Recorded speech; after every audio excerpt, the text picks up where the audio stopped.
A mídia inteira, os analistas, os jornais, estão todos olhando para a foto errada.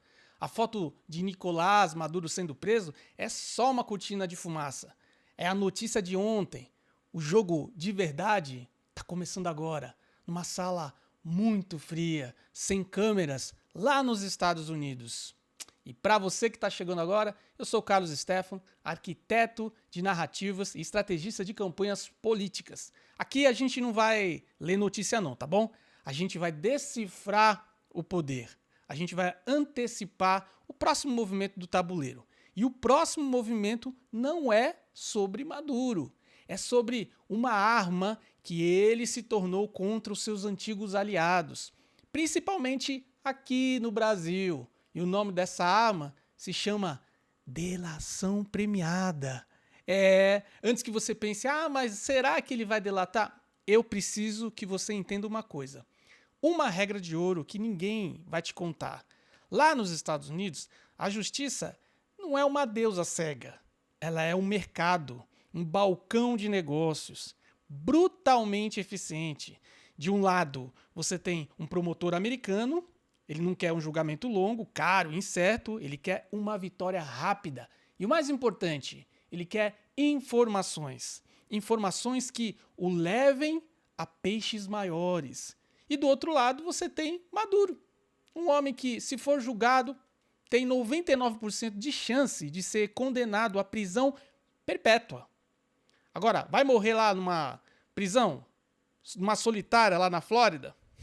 Claro que não. A única moeda de troca que lhe resta são os segredos que Maduro guarda. Então a pergunta não é se ele vai delatar, a pergunta é o que ele vai entregar em troca de alguns anos de vida fora da jaula. E é por isso que, antes de eu te mostrar 3 pilares que vão fazer Brasília tremer, eu preciso que você já faça a sua parte. Então, esmague esse like aí. E se você não é seguidor, segue o canal, porque aí você me ajuda pra gente entregar esse conteúdo pra mais gente. Beleza? E vamos fazer dessa análise chegar para todos os estrategistas do nosso Brasil. Essa dinâmica de delação não é teoria, não é achismo, é um fato comprovado. Todo mundo aqui se lembra da JBS, da Odebrecht. Quando eles caíram lá na malha de Departamento de Justiça americano, o famoso DOJ, qual foi a primeira coisa que aconteceu? Acordo. Por quê? Para eles não serem destruídos, para os seus executivos não apodrecerem lá na cadeia. Então lá fora eles abriram a caixa preta, entregaram as planilhas, os nomes, as rotas de propina em dezenas de países. Eles cantaram muito, porque lá nos Estados Unidos ou você canta ou você morre na prisão. Então não existe terceira opção. Agora, pega esse cenário e multiplica por 1000 vezes. Vocês entenderam? Maduro não é um executivo de empreiteira. Ele foi chefe de um narco-estado. Por máximo que a mídia fique falando que os Estados Unidos está recuando, não está recuando, não. Ele tem informação de financiamento de campanhas, de acordos geopolíticos secretos, sobre operações de inteligência, sobre rotas de dinheiro sujo que fariam que a gente viu lá na Lava Jato parecer troco de padaria. Então o promotor americano olha para ele e vê uma mina de ouro, de informações, o passaporte para derrubar redes inteiras do narcotráfico, do terrorismo e da corrupção no hemisfério sul. Então, para o sistema americano, a delação de Maduro é muito, mas muito mais valiosa que simplesmente deixá-lo apodrecer lá na cela. Agora que você sabe o que vai acontecer nessa delação, agora a gente vai para o que interessa, né? Para um outro conteúdo, que é o conteúdo que está na mesa de negociação. E eu dividi isso em 3 pilares para você. O primeiro pilar, o mais óbvio e o mais concreto, que é o dinheiro. Então, se você segue o dinheiro, essa é a regra número 1 de qualquer investigação. E aqui o rastro é gigantesco. A gente está falando dos bilhões de dólares que o BNDES, do nosso dinheiro, do seu dinheiro, injetou na Venezuela para obras que nunca foram concluídas, para refinarias que nunca funcionaram. Para onde foi essa grana? Você acha que sumiu? Evaporou? Você sabe que não, né?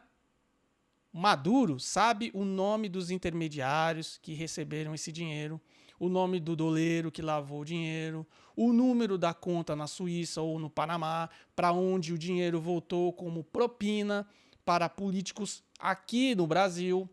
Ele não só sabe, ele tem documentos. Porque os ditadores, eles guardam tudo, viu? Tipo dossiê, como seguro de vida. E agora, chegou a hora dele usar. Ele vai usar. Mas não é só o BNDES. Então, pensa no petróleo da Venezuela, vendido a preço de banana em triangulações esquisitíssimas com o aval do governo brasileiro. Pensa na compra de alimentos superfaturados. Cada uma dessas operações era uma torneira de dinheiro sujo. E Maduro era o dono da caixa d'água. Então, quando ele abrir essa torneira para os promotores americanos, não vai ser a palavra dele contra de ninguém. Vão ser extratos bancários, contratos, gravações, provas irrefutáveis que conectam o Palácio do Planalto diretamente com a sustentação financeira de uma ditadura criminosa. Isso, por si só, já seria um escândalo capaz de derrubar um governo, uma república. Mas é só o começo. Então, o pilar 2, o do poder, os acordos feitos nas sombras. E quando eu estou falando sombras, eu estou falando especificamente lá do Foro de São Paulo, tá bom? Porque a gente não é idiota, não. A gente não pode ser ingênuo, tá? O Foro lá de São Paulo nunca foi um clube de debates. Ele sempre foi um centro de comando estratégico para a esquerda se manter no poder na América Latina. E Maduro era uma peça central nesse tabuleiro. Tudo bem, tinha lá o Chaves e passou para o Maduro, mas o Maduro era uma peça-chave, por conta do petróleo e por conta de tudo. E o que foi combinado nessas reuniões às portas fechadas? Quais foram as estratégias traçadas para aparelhar o judiciário nos países membros? Como eles combinaram de se proteger mutuamente?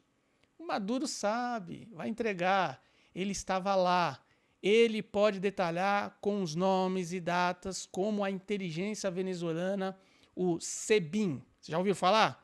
Operou livremente no Brasil e com o apoio e a cumplicidade de agentes políticos brasileiros para perseguir opositores. Exatamente igual. Isso é uma crise de soberania. E a prova do que o Brasil foi usado como quintal para uma ditadura. E aí a gente chega no terceiro pilar, o mais perigoso, o pilar fantasma. Não é sobre um nome específico que vai aparecer na mídia. É sobre uma estrutura, a proteção. Maduro pode entregar como membros do alto escalão do poder do Brasil. Eu estou falando de figuras que vestem togas, deram garantias e sinais verdes para que certas operações continuassem, como eles criaram um escudo de proteção legal em troca de apoio e, quem sabe, de vantagens. Se esse pilar for revelado, a crise deixa de ser política. Ela se torna uma crise institucional e sem precedentes. A credibilidade do sistema inteiro entra em colapso. E é por isso que esse vídeo não pode morrer aqui. É a sua obrigação, como parte desse exército, pegar o link e compartilhar agora nos seus grupos de WhatsApp, no Telegram.